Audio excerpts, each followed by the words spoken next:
在佛陀的一生中，他很少像一位父亲那样和孩子共度温情，他的真情是把修行的核心要点毫无保留地传授给儿子。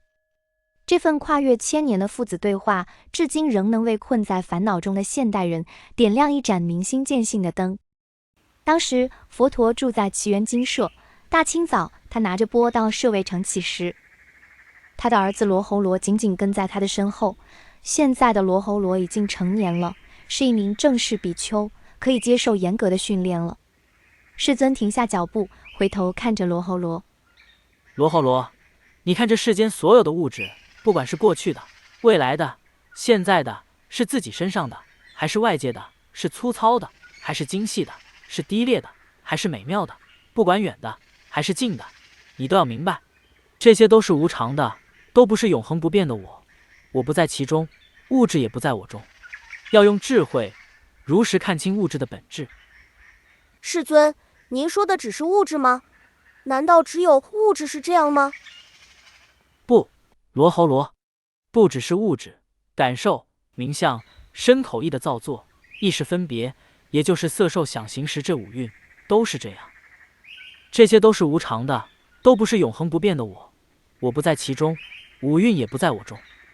你都要一看清。世尊说完之后，转身又乞食去了。罗睺罗心想，今天世尊专门给我说法，我得先琢磨清楚，之后再去乞食。于是罗睺罗走到一棵树下，盘腿端坐，细细领会着佛陀的话。尊者舍利弗刚巧路过这里，远远看到罗睺罗在打坐。罗睺罗是他培养了多年的徒弟，舍利弗就打招呼：早上好呀，罗睺罗。尊者，早上好。既然你想禅修，你应当修观呼吸。要是能坚持练习，会有很大的好处，能帮你静心，断除种种烦恼。好的，尊者。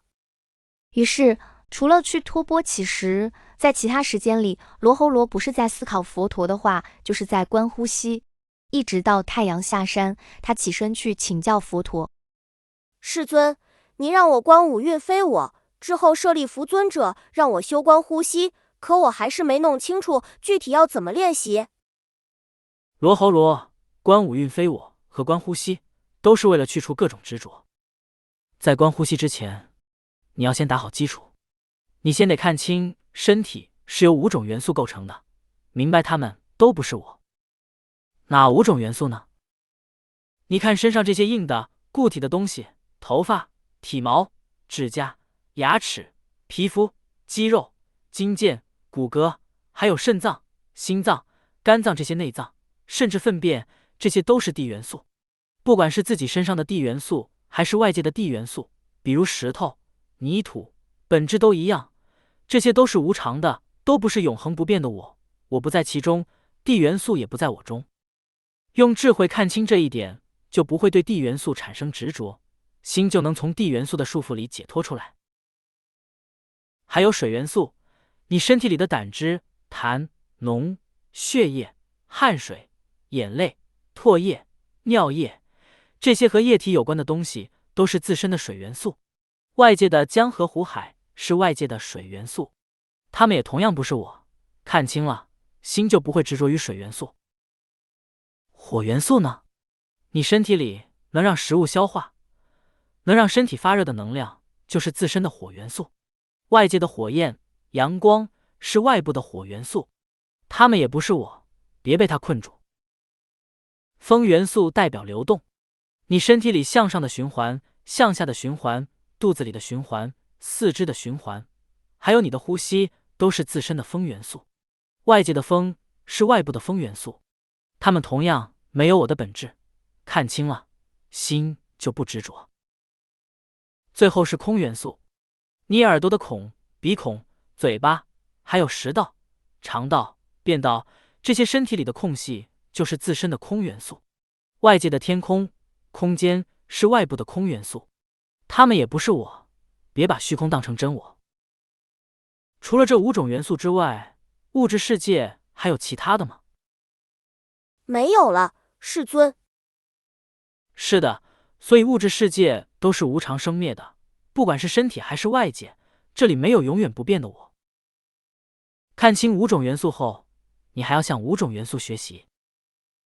要向大地学习，就像大地，不管人们在上面放黄金，还是倒脏东西，大地不会喜欢，也不会厌恶、嫌弃。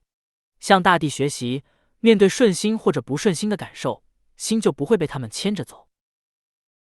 要向水学习，就像水，不管洗干净的东西，还是洗脏东西，水都不会喜欢，也不会嫌弃。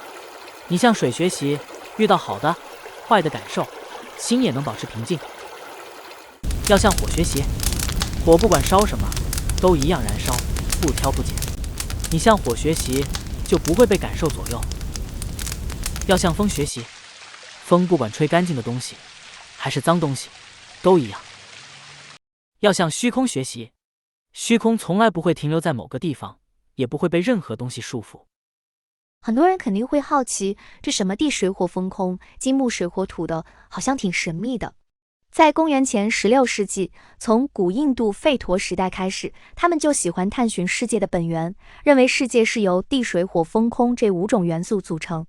这套理论也不是一下子由谁创造出来的，而是经过吠陀、奥义书，然后像大雄、佛陀这一代代哲学家不断完善，最终形成了这样的理论。而在中国，金木水火土这些概念最开始产生于公元前11世纪，3000多年前了。到了《易经》和《黄帝内经》时期，也就是春秋战国时期，慢慢形成5行相生相克的理论。5行相生相克和古印度的5种元素还不太一样，重点并不是探寻物质的本源，而是通过这个建立一个动态的、相互制约的系统框架，理解和解释自然变化、历史兴衰、天文历法和医药养生。现在中医和周易还大量运用这些知识。简单来说，印度的5大是本体论，在问世界由什么组成；中国的5行更偏向于功能和关系，在问事物之间如何相互作用。到了现代，人们理解世界由什么组成，就可能分为物质和能量，或者分为粒子与能量场，或者元素周期表等等。所以5种元素并不玄妙。除此之外，你还要修4无量心。修慈无量心，愿所有众生都能快乐，这能让你的心柔软。修悲无量心，愿所有众生都能离苦，这能断除伤害他人的念头。修喜无量心，为自己和他人取得的成功和幸福发自内心的高兴，这能断除见不得别人好的心态，也能让自己高兴。修舍无量心，放下一切分别，一切平等，这能断除对是非对错的执着。修不净观，能断除所有贪心；修无常观，能断除自以为是的傲慢。在有了这些基础之后，你可以开始修观呼吸了。具体怎么修呢？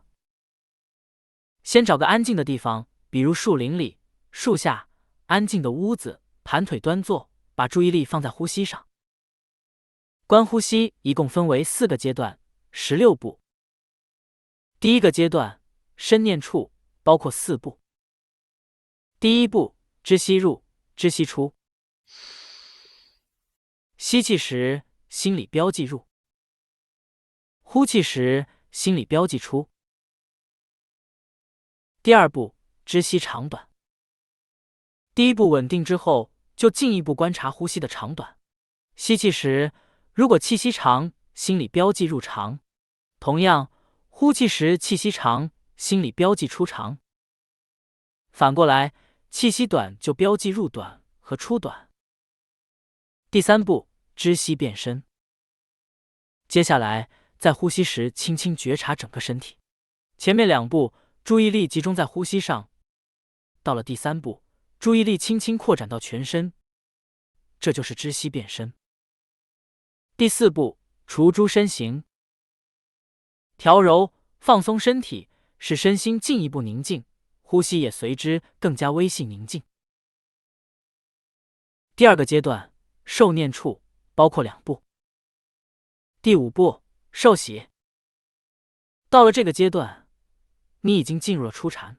禅定会引发身心的喜悦，觉察内心的愉悦和轻快感，这就像波浪一样，一阵一阵的。第6步，受乐。喜和乐常常会一起伴随出现，但有些差别。喜带着兴奋，更浅一些，更不稳定；乐更加深沉柔和，更加稳定。第3个阶段，心念处，包括6步。第7步，觉诸心行。进一步把观察的范围扩展到心念的变化、思想的起伏。第8步，除诸心行。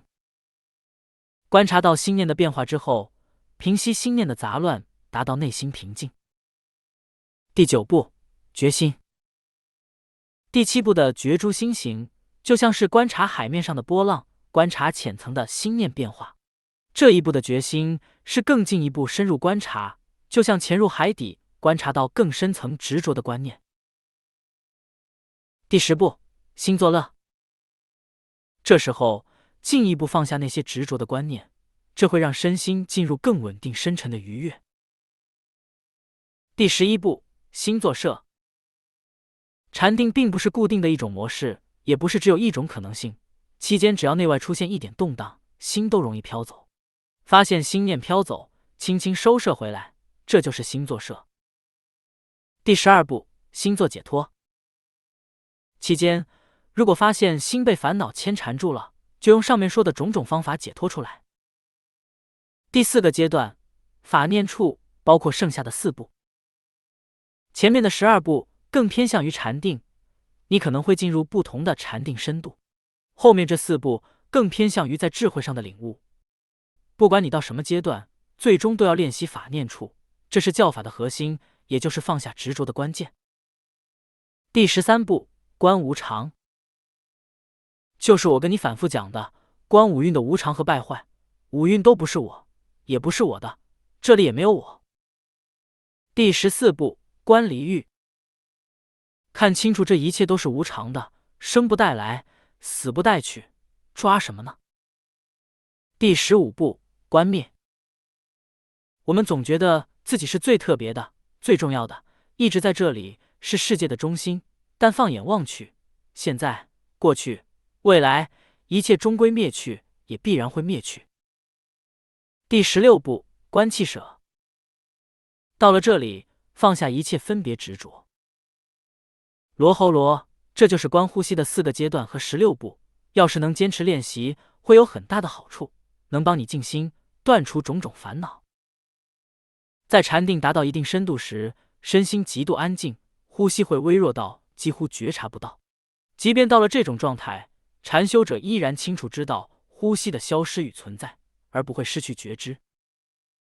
经过这样的练习，即使到了你生命的最后一口气，你都会像这样保持觉知。这就是观呼吸的全部了。一些初学者可能对禅定、初禅这些名词感到陌生和好奇，其实换个角度就容易理解了。比如睡眠也分不同的深度，刚入睡时浅睡眠，迷迷糊糊，介于清醒与睡着之间，就像禅修的初步安定。进入第2阶段，会出现一些梦境与脑部活动，类似心逐渐沉静下来，但还有细微波动。到了更深的第3、第4阶段，身心完全放松，进入最深层的休息和修复，就像更高层次的禅定，心愈发安宁清净。从五蕴无我到地水火风空，再到慈悲喜舍，乃至观呼吸的16步，佛陀将修行的脉络一次性完整呈现给罗喉罗。佛陀和罗喉罗的互动，虽然没有世间通常的那种父子间的深情，佛陀也从来没说过我好爱你哦，但像这样一口气把修行上的所有核心要点和盘托出，在整部巴利经藏和阿含里都非常罕见。所以这一集的内容是极度浓缩的，之前的讲解和引导都用了10几集，没有华丽的言辞，却是世间最深沉的爱，让你在生命的最后一息依然保持觉知与清净。这里才是真实的佛陀，真实的佛陀期待您的点赞、转发和关注，下集再见。